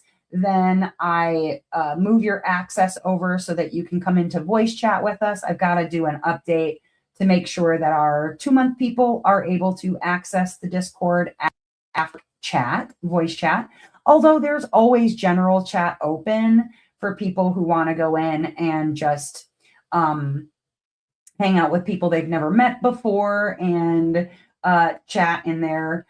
That one, like I said, that's open to everybody. But if you want to join us in Discord, you absolutely can do so. Get yourself, you know, like known around there so that you can be put into the Discord After Dark chat after you've been in the Discord for a couple of months. And then, yeah, it's not for any reason because I don't like people or whatever. It's just we've had some issues with people who are brand new to the Discord and they come into the voice chat and they're and so we just like to get to know you first and make sure that you're not a complete weirdo or an attention hog, or which is fine, you can be an attention hog, I am too, but you know that you're also not being weird while you're being an attention hog, you know what I'm saying? Anyhow, join the Discord if you'd like to. Totally free, like I said, up to you. But that is where I will be heading next and where you can find me most of the time. Otherwise, that's all I have for you. I will be live again on Saturday, and keep an eye on the channel because I'm going to be releasing some fun canvases and videos this week, as well as my whip and chat tomorrow. But that is it, y'all. I shall see you again soon as ever. I hope that wherever you are in this great, big, wide, wonderful world, that you're having a glorious morning, evening, or afternoon, whatever time it is, wherever you are. All right. See you guys next time. Bye. See you next Tuesday and Saturday. Bye, Josh.